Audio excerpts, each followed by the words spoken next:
Bonjour à toutes et à tous.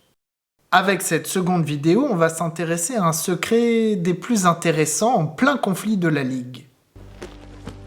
Ma grand-mère me disait que les secrets étaient comme les zombies. Ils ne meurent jamais vraiment. Et oui, ils ne meurent jamais, surtout quand on laisse des traces écrites. Et c'est le cas avec cette très belle lettre. C'est pas qu'on s'impatiente, hein, mais on y va? Oui, et tu vas voir qu'il va nous falloir prendre aussi le temps de comprendre le contexte. Alors on n'a pas trop de temps à perdre, hein. Allez, générique!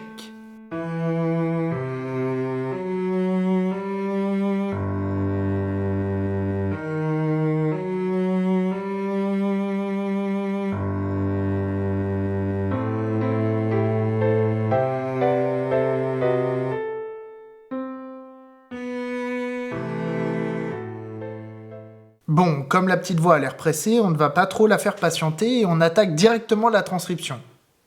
Messieurs, encore que vos déportements ne m'aient aucunement obligé à vous... Alors là, dès le début, il annonce la couleur, le Claude de la Châtre. Il a le seum. Rappelez-vous qu'au moment où il écrit, il est en rébellion ouverte contre Henri III, qui est alors allié au chef protestant. Et il vient de perdre son gouvernement. Écoutez, on a un taré à la tête de l'État, là. C'est un pyromane de la République. Le gentilhomme Berrichon justifie alors son positionnement en raison de l'honneur blessé. Et oui, on l'a dit dans la première vidéo. Il estime avoir rendu des services au roi, mais il est énervé parce qu'en fait, il considère que les récompenses ne sont pas à la hauteur. En tant que gouverneur, il vient d'être remplacé par Antoine de Lagrange, seigneur d'Arquien, capitaine des gardes du corps. C'est lui aussi un seigneur Berrichon qui était proche de... Je sais, c'est forcément un proche d'Henri III. Et oui, le roi profite de sa révolte pour placer encore un de ses proches dans la province, ce qui est de nature à mettre Claude encore plus en rage. Qui aurait pu prédire?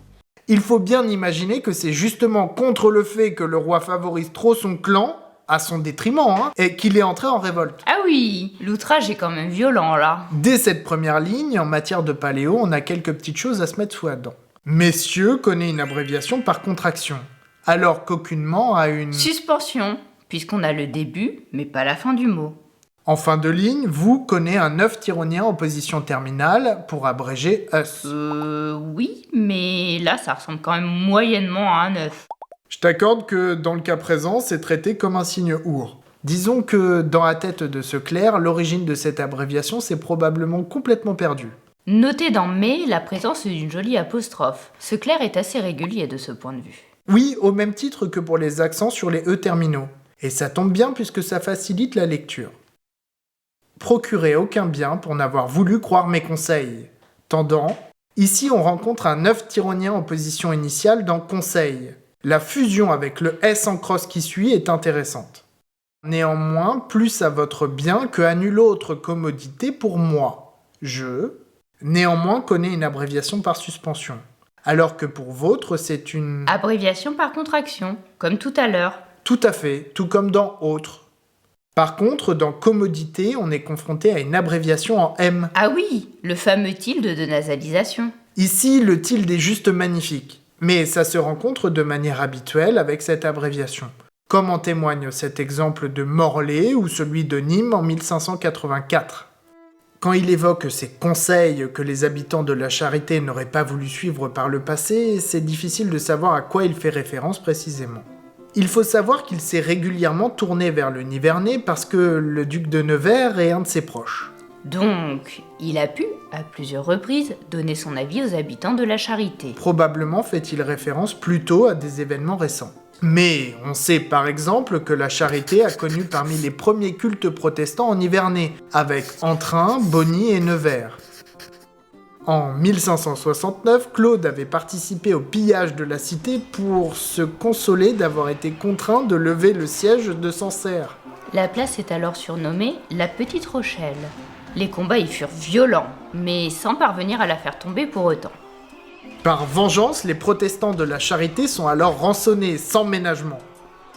Par ailleurs, par le traité de paix de 1570, la Charité-sur-Loire faisait partie des places de sûreté accordées aux protestants, avec Cognac, La Rochelle et Montauban. Cela veut dire qu'on assure des droits à la minorité opprimée dans ces endroits. Toutefois, En 1572, les ministres protestants qui prêchent dans la ville sont contraints de quitter la ville pour aller se réfugier à Sancerre, cité voisine dans le Berry, parce qu'en fait ils ont peur de se faire massacrer.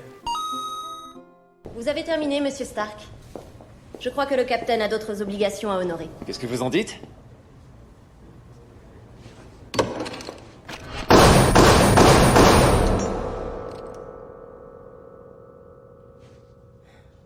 Oui, ça a l'air efficace.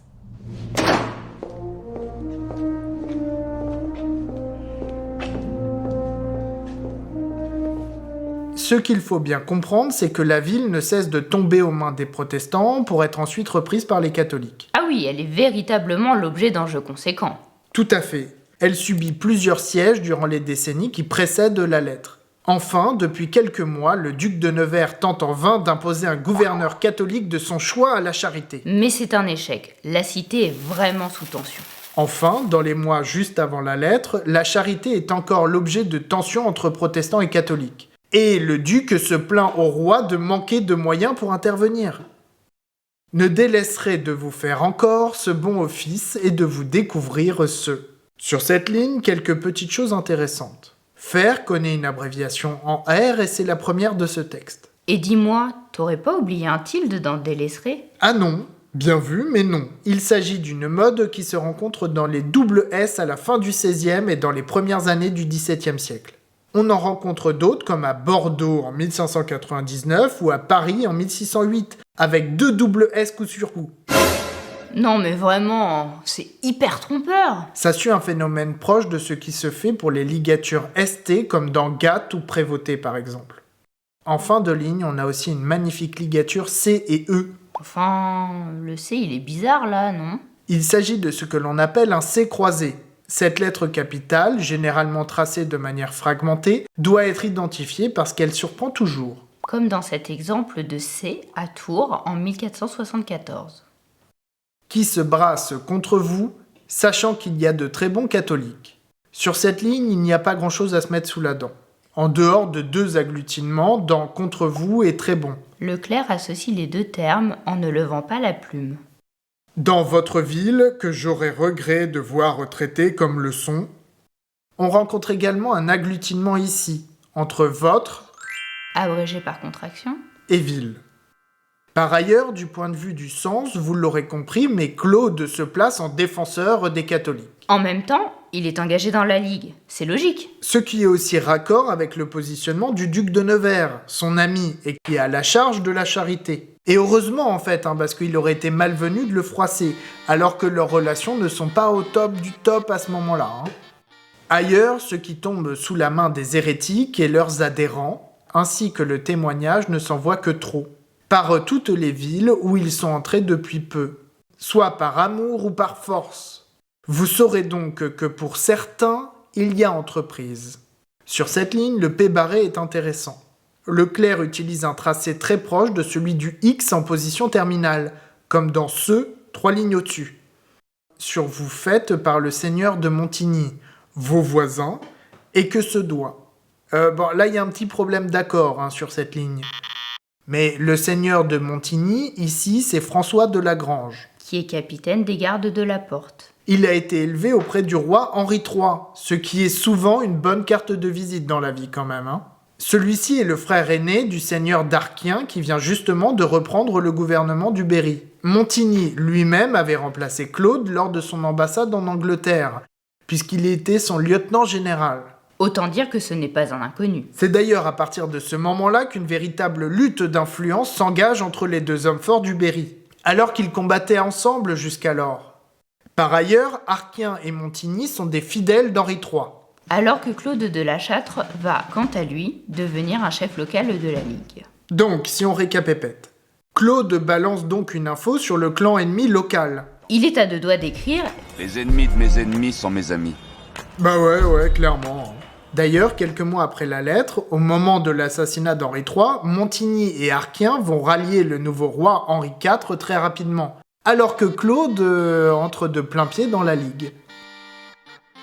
En même temps, c'est assez logique. Chacun se positionne par rapport à l'autre. La rivalité entre les 2 clans perdure jusqu'en 1593.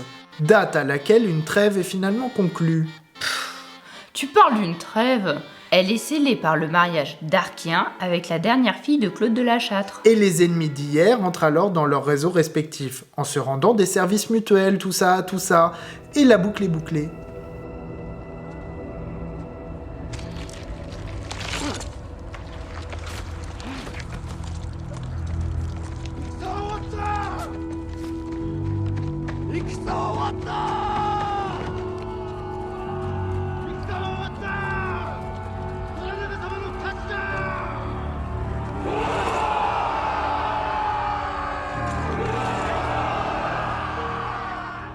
Exécuté dans la fin de cette lune, l'ayant failli dès le décours de l'autre.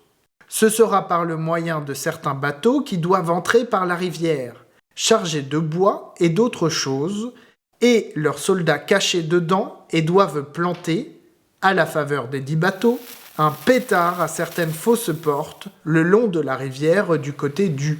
Pour la rivière, on parle ici de l'Allier, un des principaux affluents de la Loire. Elle est alors navigable de ce confluent jusqu'à Jauze et Pont du Château, près de Clermont en Auvergne. Il n'est pas étonnant d'envisager une action militaire par ce biais, puisque la navigation fluviale est alors très utilisée, notamment pour les marchandises. Même si c'est un moyen de transport assez lent, cela permet de déplacer de grosses quantités. Même en période de guerre civile? Surtout en période de guerre, oui. C'est certainement le moyen le plus sûr en période de conflit. C'est beaucoup plus sûr que les routes d'ailleurs. Ah oui, donc c'est vraiment pas bête d'envisager un coup par la rivière. Nivernais, au même temps le sieur de Villarnoux et autres troupes. On parle ici de Jaucourt-Ruher, de la maison de Villarnoux. Il s'agit d'un gentilhomme protestant du Berry. Pour Claude de la Châtre, en tant que ligueur, il fait partie des ennemis absolus, de ceux qu'il entend combattre. Tout à fait, et le gouverneur connaît bien l'énergumène. Déjà en 1587, alors que le protestant venait d'arriver dans sa maison de Bogie avec 6 ou 7 soldats, il se met à pêcher dans les étangs et à battre monnaie.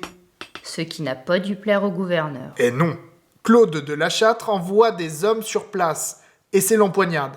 Il y a des blessés et des morts, mais Villarnoux finit par se rendre. Le gouverneur s'est alors servi de ses biens pour dédommager les victimes. Mais le protestant indélicat s'en est sorti, j'imagine. Bien sûr, c'est tout le plaisir des guerres de religion. D'ailleurs, les seigneurs de Villarnoux sont de sacrés asticots. Puisque, bien que calvinistes, une partie de la famille a rejoint le camp des ligueurs. Attends, mais quoi? Non, mais ce sont des catholiques qui les détestent.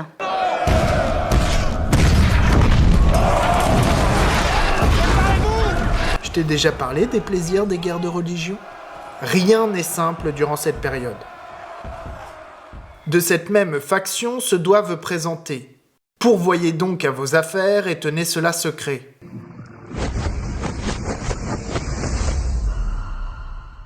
Il m'a été donné d'entrevoir un grand secret. Vous connaîtrez que je suis véritable, et si cela mérite quelque chose, de récompense. Je ne la désire autre, sinon que vous vous aidiez de vous-même et de ne tomber esse-main de ceux que vous voyez.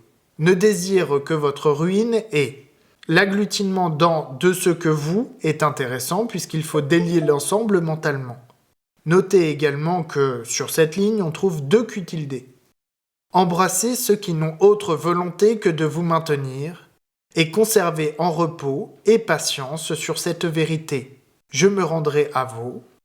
Maintenant qu'on a terminé de décrypter la lettre en détail, Parce que bon, là, on arrive aux formules terminales et l'essentiel est passé. je vous propose qu'on relise une fois l'intégralité de l'extrait qui nous intéresse, afin que le sens soit plus clair. Allez, à toi de jouer.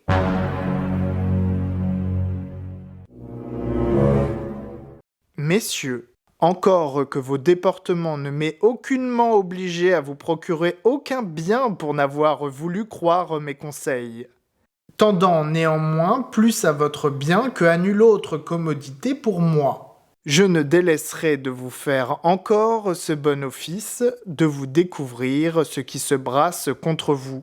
Donc là, on l'a dit, il est plutôt énervé.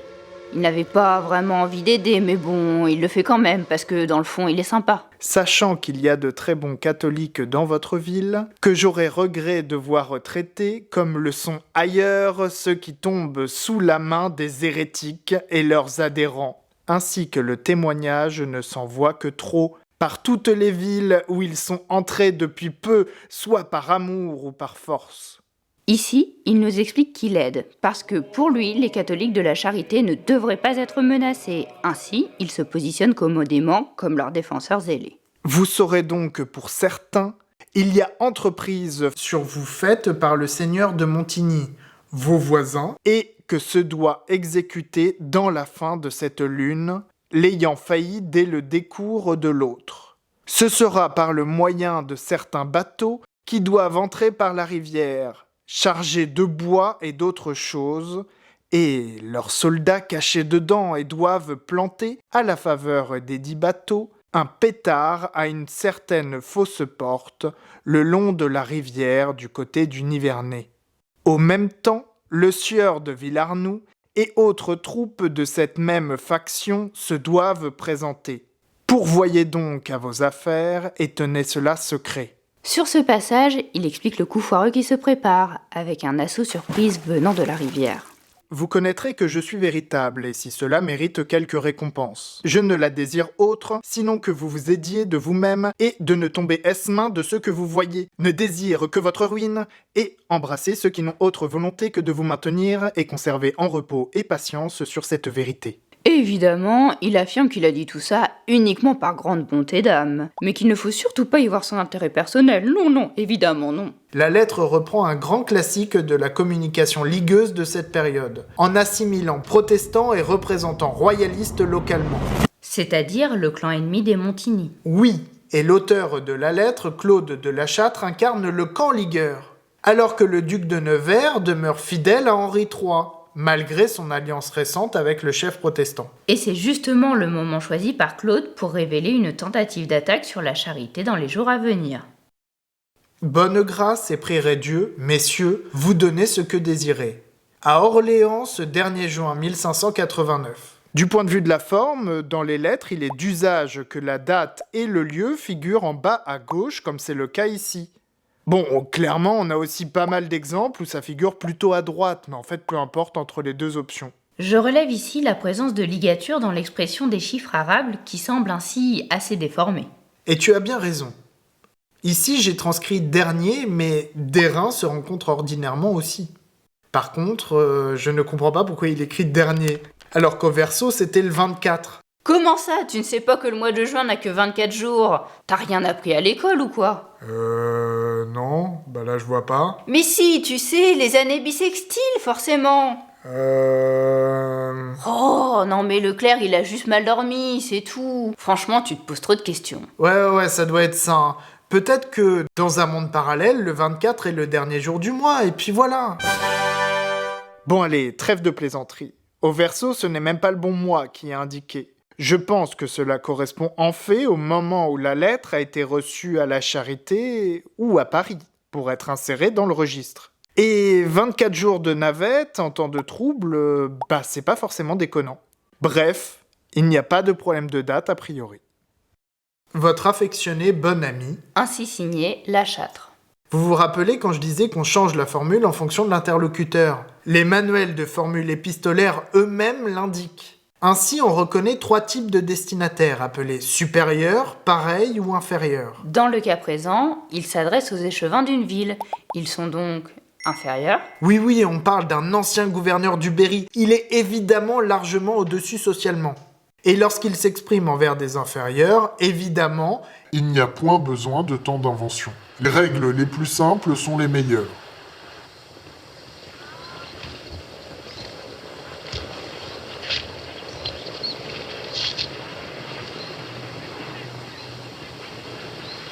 Camille. C'est moi, Paul.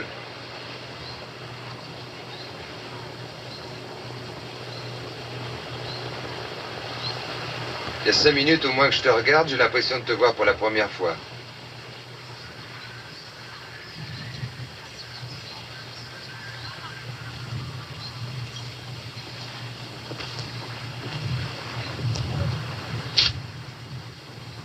peux rester ou ça t'ennuie? Reste si tu veux. Par contre, s'il avait écrit un supérieur... Et ici, il n'y a pas grand monde à part de grands aristocrates. Oh. C'est des aristos, mais ils sont croates.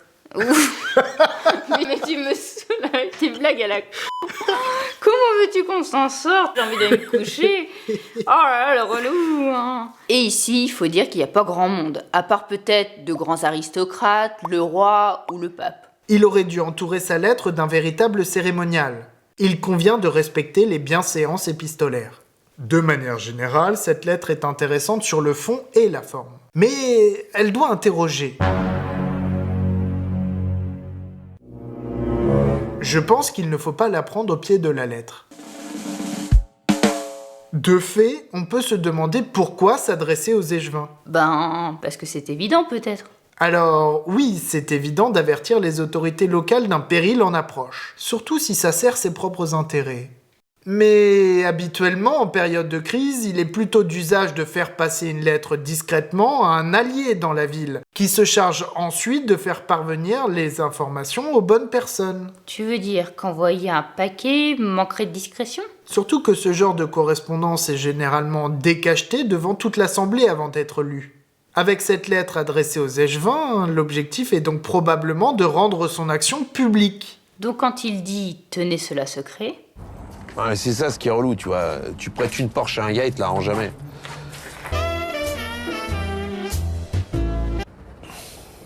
Les gars, je vous ai pas dit là. Il y a PlayStation qui va faire un jeu sur ma life. Et oui, c'est probablement du flan. Peut-être même que cette lettre est une pure intox en pleine guerre civile. Sur quoi tu t'appuies pour dire ça? As-tu déjà entendu parler de David Robert Grimes? Il s'agit d'un physicien de l'université d'Oxford qui a prétendu prouver que plus le nombre de personnes qui détiennent une information est élevé, plus il y a un risque de fuite. Oui, ça se tiendrait, effectivement, mais... Son article a été largement discuté du point de vue de la méthode. Et clairement, son approche est un peu légère. Comme le souligne Nicolas Gauvry, s'il ne parvient pas à prouver ce qu'il avance, cela n'enlève rien au fait que son hypothèse demeure vraisemblable. Donc si je comprends bien, il se plante, mais il a raison. Non. Il se plante, mais il pourrait bien avoir raison. Nuance. Ainsi, il demeure difficile de croire que des milliers de personnes peuvent garder le silence et participer à un complot mondial visant à inoculer un poison à l'ensemble de la population. Par le biais d'un vaccin, par exemple. Voilà, par exemple. Eh bien, dans notre cas, comment les têtes pensantes proches de Claude peuvent imaginer que l'information restera secrète, dès lors qu'il l'envoie à l'ensemble des échevins de la ville? Parce que ça te paraît si impossible que ça? Disons que j'ai vu des informations fuitées pour beaucoup moins que ça durant la Fronde au XVIIe siècle. Et on l'apprend très vite à ses dépens en période de guerre. Donc pour moi, ici, l'objectif est de faire la publicité des bonnes intentions d'un voisin, proche des Guises, ayant rejoint la Ligue. Si je comprends bien, il veut surtout rassurer sur ses intentions. Tout à fait. Par ailleurs, il ne faudrait pas réduire la Ligue et les conflits de la fin du XVIe siècle uniquement à des questions religieuses. L'affaire est hautement politique à plus d'un titre, et parfois l'ennemi de mon ennemi peut devenir un allié dans un avenir proche. Donc finalement, balancer une information dont on ne fera rien personnellement, ce n'est pas forcément un problème. Au contraire, ça peut même être un avantage en fonction du contexte. Et on l'a vu, la situation est particulièrement complexe. Surtout, je l'ai dit, mais le duc de Nevers, dont dépend le Nivernais, était un proche de Claude. Tous deux sont des grands seigneurs catholiques. Par contre, le duc de Nevers figure en dessous des princes de sang, du point de vue du rang. Il est ce que l'on appelle un grand du royaume. Sa maison est donc unie aux lignages les plus importants du royaume et bénéficie de biens considérables. Louis de Gonzague-Mantoue, le duc de Nevers depuis 1565, n'est autre que le troisième fils du duc de Mantoue.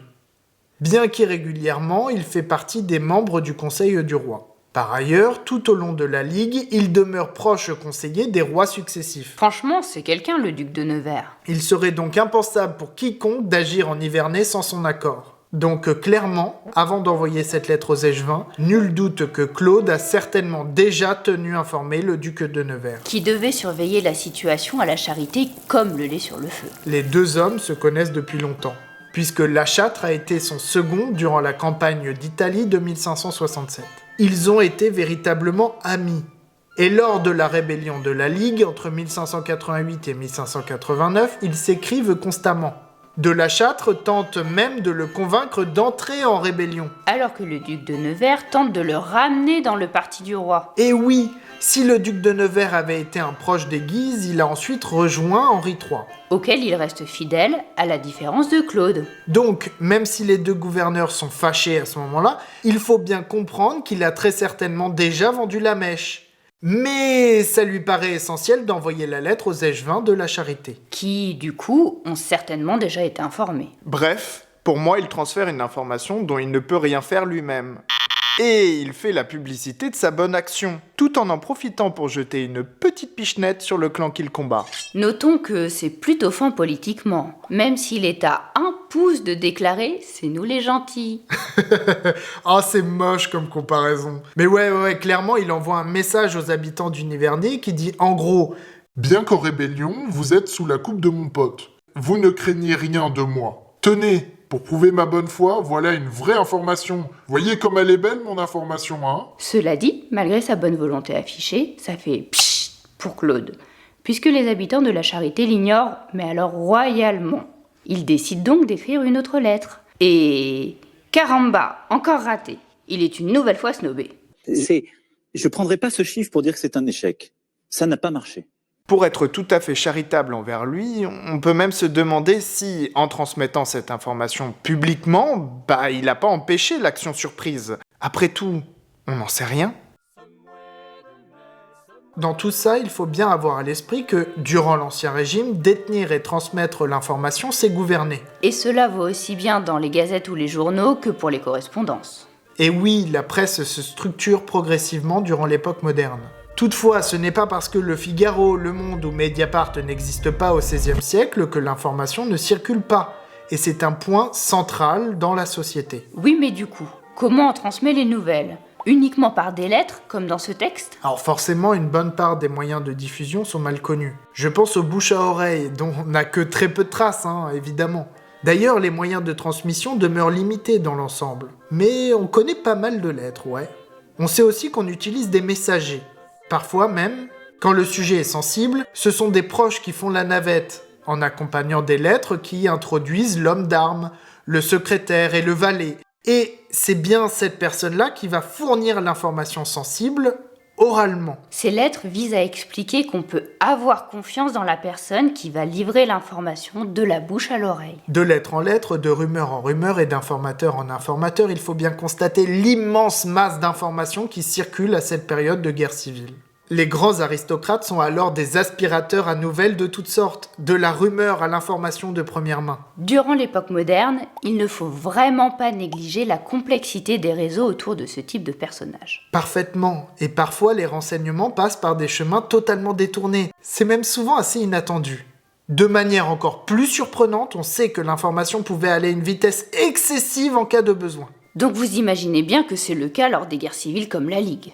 En tout cas, voilà un peu ce que j'avais à dire sur cette lettre, à la lecture sans grande difficulté, mais qui permet de dire pas mal de choses sur les lettres en règle générale. Allez, en attendant le mois prochain, tipeuses, tipeurs, futures tipeuses et futurs tipeurs, partagez cette vidéo et aidez les autres à découvrir cette chaîne.